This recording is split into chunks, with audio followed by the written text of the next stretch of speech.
The Africa Agricultural Trade Monitor is moments away from being launched. I know I can feel the anticipation amongst you delegates. So I'm going to ask Dr. Ousmane Badiane to please come to the stage. He is going to do his presentation. He's executive chairperson of Academia 2063. And this is a whole production because Dr. Ousmane will speak to you. He is then going to cue the video, Dr. Ousmane, correct? And then he's then going to ask his colleague to come on stage and wrap it up. All of this is going to take less than 10 minutes, so it's going to be a beautiful, succinct production without the aid of the moderator. Good luck. Dr. Ousmane, over to you. Thank you very much, Madam Moderator. It's a pleasure to join all of you here. Thank you to AGRA and AGRF for providing the opportunity here to launch the 2023 edition of the Africa Agriculture Trade Monitor, which we are honored to produce together with the International Food Policy Research Institute and a network of African exporters working together under the African Growth and Development Policy Modeling Consortium. I'll be talking about 4 items, just highlights. The report will be distributed, at least access to a QR code to download it once we are done. A couple of comments, highlights on inter-African trade. Every year we have a focus region that we look at. This year is the East African Community. Then I'll be talking about the sector of value chain. This is also featured every year. This year is cotton. And then finally, the featured topic this year is on the Ukraine crisis. Let me first just highlight a couple of things happening in terms of intra-African trade. We know we're very much interested in it. We also know that's why we're having the African Continental Free Trade Area. In terms of African exports going to Africa as a share of what African countries export, we haven't seen much movement over the last 15 years. It's around 20%. But it's 20% from about $12 billion to 20% of about $40 billion. So in terms of absolute values, it's a lot of money, but we want to have a higher share of that. More importantly is Africa is buying so much more from the rest of the world such that our share in the imports being imported by African countries has actually gone down from about 19% to 14%. So there's a lot that we need to do in terms of pushing up intra-African trade. In terms of exports and imports, there are a handful of countries that are really leading what's happening. In terms of exports, there are a couple of countries that are exporting into Africa more than $1 billion. Those are Egypt and South Africa. There are about another 5 or 6 countries that are between $500 million and $1 billion of exports to Africa. So Kenya, for example, Zambia, Tanzania. We have Swatini, Uganda, and Cote d'Ivoire, Senegal, and Morocco. On the import side, the leaders are around $500 million to $1 billion, most of them close to $500 million.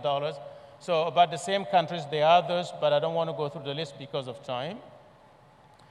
What is interesting, though, to note is the share of processed commodities in this trade, which has gone up from 40% to 46% for highly processed products and from 22 to 25% for semi-processed.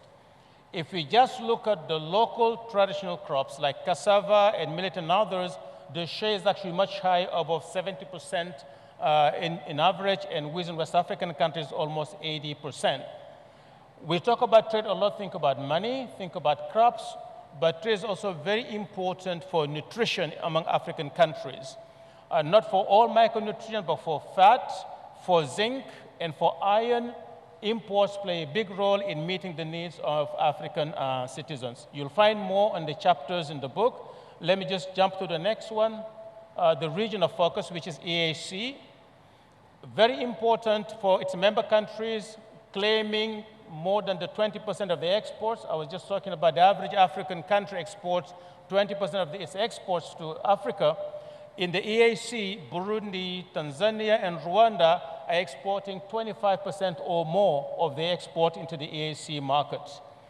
AAC has, as well has the most introverted trade of the regions across the continent, and they do that because they have very high tariff walls of 20 to 30% of agricultural imports coming into the AAC, but zero tariff except DRC that has a little bit.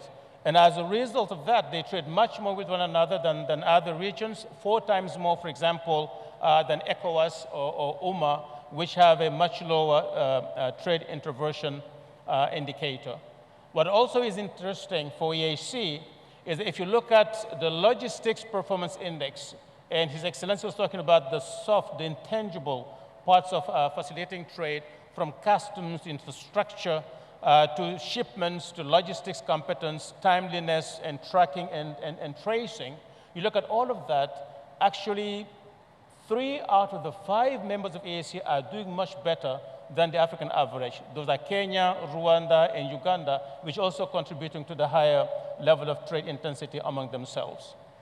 The featured value chain here is cotton.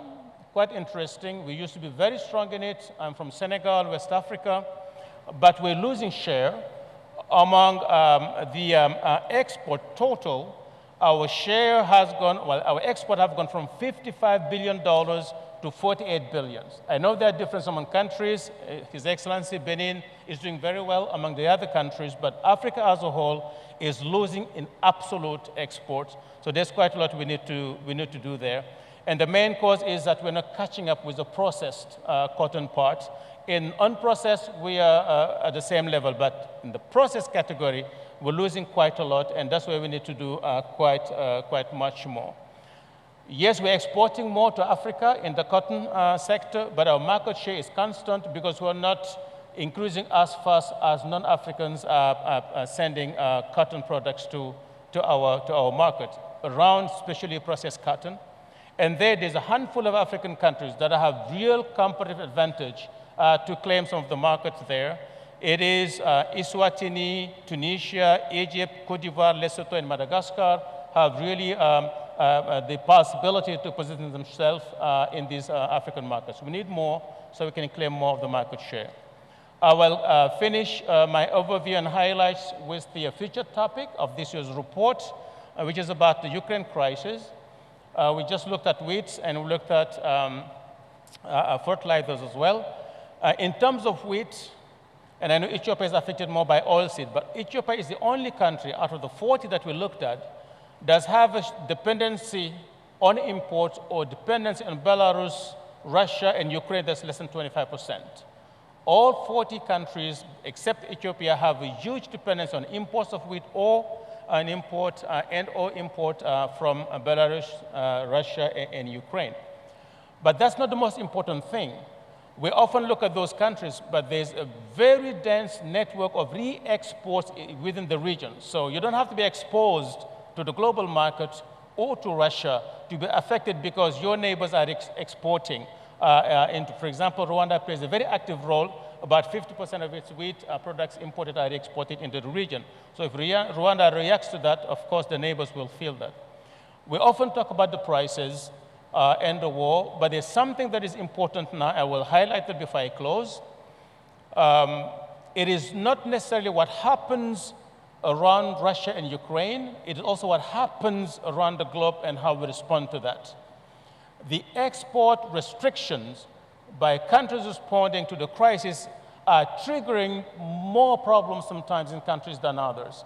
You look at the example of this year, wheat prices and maize have moved a little bit, but rice is moving much faster because India has hit export restrictions. If Vietnam, Thailand were to follow suit, you will be suffering on the rice market, whereas the markets triggered by the war themselves directly were not affecting you. So we looked at that in this report, and we found that most African countries, the import in terms of calorie is affected by about 30% due to market restrictions. On the fertilizer side, it is more than 20%, just restrictions, export restrictions by other countries. So if Africa has to engage, if the G20 and the North are worried about the effects of the war, they have to look at policy response, export restrictions, and the like. We have a lesson from the past. In 2008, When you got a global food price crisis, there was much more trouble across the world than a couple of years later, 2011, when the G20 countries agreed not to resort to export restriction. And this time around, I think we have to watch what's happening around rice and other commodities and move that around. And this is important because the Ukraine crisis has affected poverty levels by more than 2% increase, and also has affected the cost of a healthy diet by similar to 2% increase. In a context where you have high level poverty and high level of malnutrition, those are things we shouldn't be seeing happening. So those are the highlights, please. You'll see the report distributed here. And I would like to ask the organizers to just play briefly the video highlighting the report in its production. And after that, I will invite Presidents Kalibata and Director General Joe Sweenan to join me here to basically exhibit the report to the audience.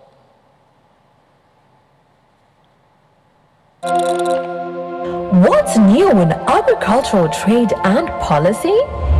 From COVID-19 and the war in Ukraine to climate shocks, Africa, like the rest of the world, is facing increasing threats at several levels.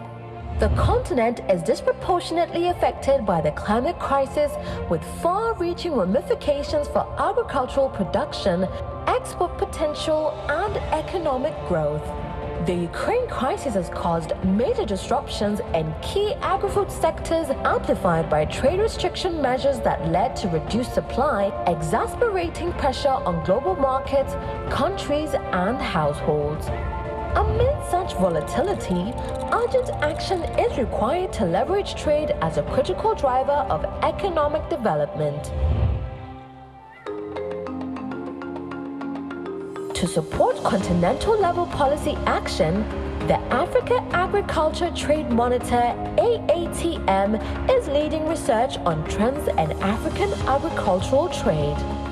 Published by Academia 2063 and the International Food Policy Research Institute, the annual flagship report uses high-quality data and analysis to review Africa's progress in trade development, with new analysis on critical topics for agricultural trade. With 5 editions published since 2018, the report is designed to strengthen evidence-based policymaking in agricultural trade in support of the Comprehensive Africa Agriculture Development Program. We are delighted to launch the 6th edition of the Africa Agriculture Trade Monitor.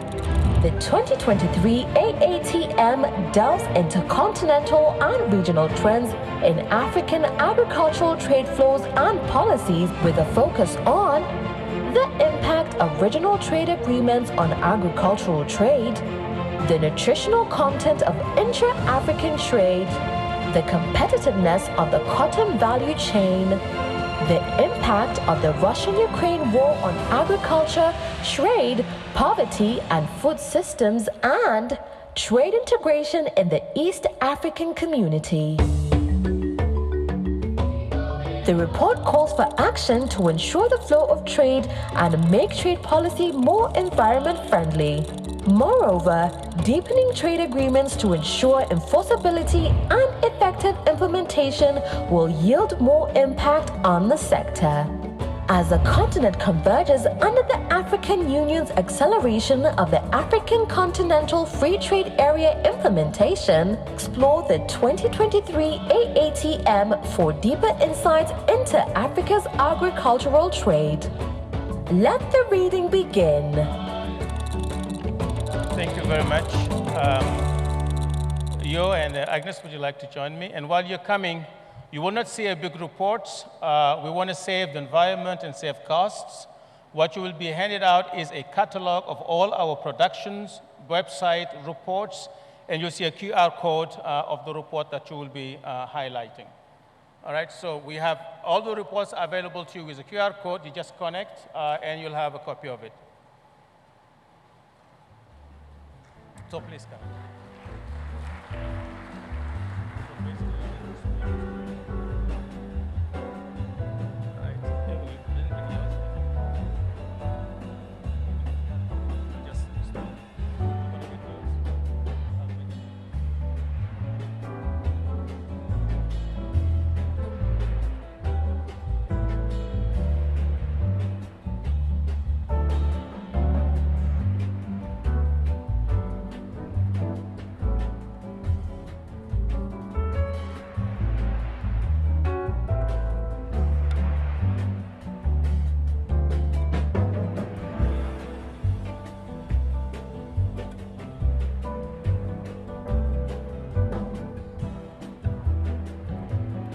Thank you so much.